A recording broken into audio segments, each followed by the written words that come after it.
आपकी जिंदगी में भी कभी ऐसा हुआ है कि सब कुछ ठीक चल रहा हो और अचानक एक बड़ा तूफान आ जाए?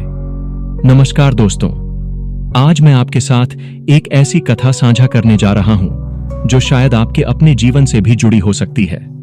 क्या आपके साथ कभी ऐसा हुआ है कि सब कुछ ठीक चल रहा हो और अचानक एक नई मुसीबत दरवाजे पर दस्तक दे दे?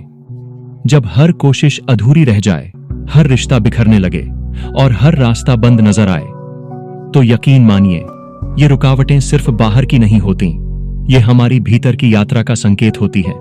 आज की हमारी कथा है एक साधारण से युवक राघव की। राघव हमारी ही तरह था, मेहनती, ईमानदार और आंखों में ढेरों सपने लिए हुए। वह जानता था कि जीवन में सफल होने के लिए कड़ी मेहनत करनी पड़ती है और वह हमेशा तैयार रहता था। लेकिन दोस्तों, जीवन हमेशा हमारी उम्मीदों के हिसाब से नहीं चलता। एक समय ऐसा आया जब राघव का जीवन मानो ताश के पत्तों की तरह बिखरने लगा। सबसे पहले उसकी जमी जमाई नौकरी छूट गई, फिर उसकी प्यारी मां की तबीयत अचानक बहुत बिगड़ गई और जिन दोस्तों पर वह आंखें मूंद कर भरोसा करता था, जो हमेशा उसके साथ खड़े रहने की कसमें खाते थे, उन्होंने भी एक एक करके मुंह मोड़ लिया। राघव को ऐसा लगने लगा कि जैसे साक्षात भगवान ने ही उसे भुला दिया हो। वह अक्सर रात के अंधेरे में या कभी अकेले में मन ही मन कहता, हे भगवान, मेरे साथ ही ऐसा क्यों हो रहा है? मैंने ऐसा क्या पाप किया है? लेकिन उसे कोई जवाब नहीं मिलता था। उसका मन अशांत था और भीतर का शोर उसे सोने नहीं देता था। राघव ने हर संभव प्रयास किया, नौकरी ढूंढी, मां के इलाज के लिए भाग दौड़ की, दोस्तों से मदद मांगी, पर हर तरफ से निराशा ही हाथ लगी। वह थक चुका था, इतना थक चुका था कि अब उसमें लड़ने की जरा भी हिम्मत नहीं बची थी। एक दिन सब कुछ छोड़कर, हारकर, राघव पैदल ही अपने घर के पास के एक पुराने शांत शिव मंदिर जा पहुंचा।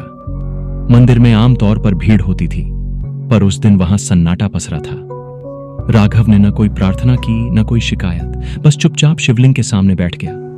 उसके होंठ कुछ भी नहीं बोल रहे थे, पर उसकी आंखें, उसका हृदय, सब कुछ महादेव से कह रहा था। उसने बस एक लोटा जल शिवलिंग पर चढ़ाया और भीतर से केवल एक ही आवाज निकली, प्रभु, अब जो करना है आप ही करो, मैं नहीं लड़ पा रहा, मेरे भीतर अब जरा भी शक्ति नहीं बची है। और दोस्तों, उस दिन के बाद बाहर से कुछ भी नहीं बदला। राघव की नौकरी वापस नहीं मिली थी, मां की तबीयत भी वैसी ही थी और दोस्त भी वापस नहीं आए थे। लेकिन उसके भीतर कुछ गहराई से बदल गया था। यह एक ऐसा बदलाव था जिसे शब्दों में बयां करना मुश्किल है। अब राघव हर सुबह मंदिर जाने लगा। अब उसके मन में कोई मांग नहीं थी, कोई सवाल नहीं था, बस एक अगाध शांति से, गहरी श्रद्धा से वह शिवलिंग के सामने बैठता, जल चढ़ाता और अपने घर लौट आता।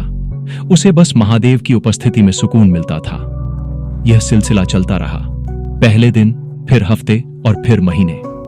दोस्तों, जब हम श्रद्धा और धैर्य के साथ समर्पण करते हैं तो महादेव अवश्य सुनते हैं।